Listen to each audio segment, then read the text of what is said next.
En su afán por desacreditar los preceptos divinos, Satanás pervirtió las doctrinas de la Biblia, de suerte que se incorporaron errores en la fe de millares de personas que profesan creer en las Santas Escrituras. El último gran conflicto entre la verdad y el error no es más que la última batalla de la controversia que se viene desarrollando desde hace tanto tiempo con respecto a la ley de Dios. En esta batalla estamos entrando ahora, en la que se libra entre las leyes de los hombres y los preceptos de Jehová, entre la religión de la Biblia y la religión de las fábulas y de la tradición.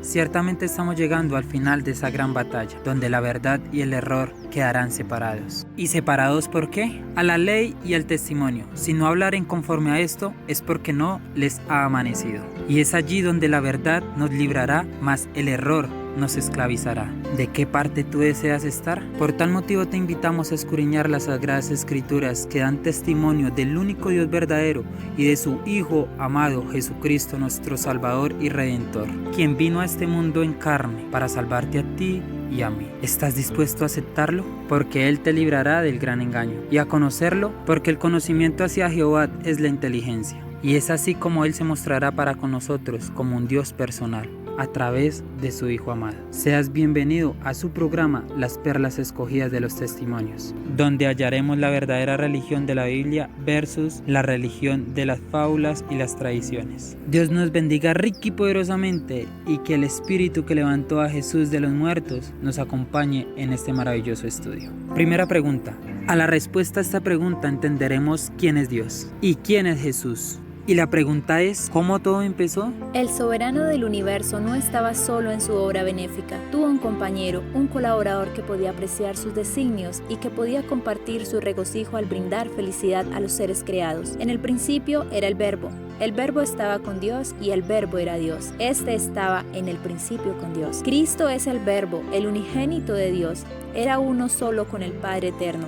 Uno solo en naturaleza, en carácter y en propósitos. Era el único ser que podía penetrar en todos los designios y fines de Dios. Se llamará su nombre admirable, consejero, Dios fuerte, Padre eterno, príncipe de paz. Sus orígenes se remontan al inicio de los tiempos, a los días de la eternidad. Y el Hijo de Dios, hablando de sí mismo, declara: Jehová me poseía en el principio, ya de antiguo, antes de sus obras. Eternamente tuve la primicia. Cuando establecía los fundamentos de la tierra, con Él estaba yo ordenándolo todo. Yo era su delicia cada día y me recreaba delante de Él en todo tiempo. Amén, gloria a Dios, porque en la eternidad pasada, antes de la fundación del mundo, Cristo, el unigénito de Dios, era uno con su Padre. Era el único que podía entrar en los concilios de su Padre. Cristo, el Verbo, era la delicia de su Padre. Por tal motivo, el Padre obró por medio de su Hijo en la creación de todos los seres celestiales, porque en Él fueron creadas todas las cosas, sean tronos, sean dominios, sean principados, sean potestades. Todo fue creado por medio de Él y para Él.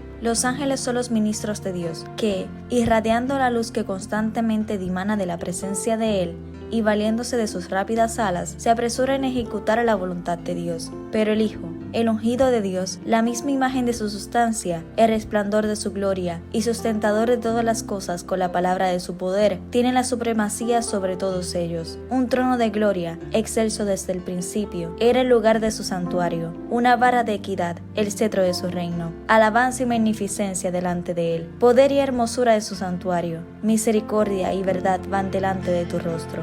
¡Wow! Amén, gloria a Dios, porque todos y cada uno de estos atributos de Cristo han sido por herencia y heredad de su Padre, que como soberano del universo le ha dado potestad a su Hijo para ser la misma imagen y sustancia de Él. Por tal motivo podemos entender lo que le dijo Cristo a sus discípulos: quien ha visto a mí, ha visto al Padre. Y es así como las Escrituras indican claramente la relación que hay entre Dios y Cristo y hacen resaltar muy claramente la personalidad individual de cada uno. Veamos esta maravillosa declaración que hacen las Escrituras. Dios, habiendo hablado muchas veces y en muchas maneras en otro tiempo a los padres por los profetas, en estos postreros días nos ha hablado por el Hijo, al cual constituyó heredero de todo, por el cual asimismo hizo el universo, el cual, siendo el resplandor de su gloria y la misma imagen de su sustancia, y sustentando todas las cosas con la palabra de su potencia, habiendo hecho la purgación de nuestros pecados por sí mismo, se sentó a la diestra de la majestad en las alturas, hecho tanto más excelentes que los ángeles, cuanto alcanzó por herencia más excelente nombre que ellos. Porque ¿a cuál de los ángeles dijo Dios jamás: mi hijo eres tú, hoy yo te he engendrado? Y otra vez: yo seré a él padre y él me será a mi hijo. Amén, gloria a Dios, qué maravillosa declaración. Esto quiere decir que Dios es el Padre de Cristo, Cristo es el Hijo de Dios, a Cristo ha sido dada una posición exaltada, ha sido hecho igual al Padre. Todos los consejos de Dios están abiertos para su Hijo. ¡wow! Cristo es un hijo literal del Padre, no un hijo simbólico ni un Dios hijo cumpliendo un papel, sino un hijo literal que ha salido de las entrañas de su Padre. ¿Cuándo?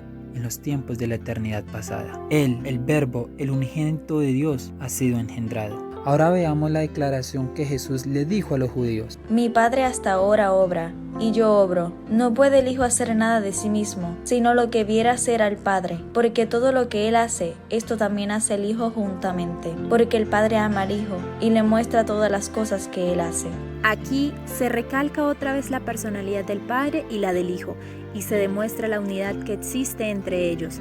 Esta unidad se expresa también en el capítulo 17 de Juan, en la oración de Cristo por sus discípulos. Mas no ruego solamente por estos, sino también por los que han de creer en mí por la palabra de ellos, para que todos sean uno, como tú, oh Padre, en mí y yo en ti, que también ellos sean uno en nosotros, para que el mundo crea que tú me enviaste. La gloria que me diste yo les he dado, para que sean uno, así como nosotros somos uno, yo en ellos y tú en mí, para que sean perfectos en unidad, para que el mundo conozca que tú me enviaste y que los has amado a ellos como también a mí me has amado. ¡Wow! Admirable declaración. La unidad que existe entre Cristo y sus discípulos no destruye la personalidad de ninguna de las partes. Son uno en propósito, en mente, en carácter, pero no en persona. Así es como Dios y Cristo son uno. Amén, gloria a Dios. Y es así como conocemos a un Dios personal, que es el Padre de quien proceden todas las cosas, y un Señor Jesucristo por quien fueron creadas todas las cosas, por Él y para Él.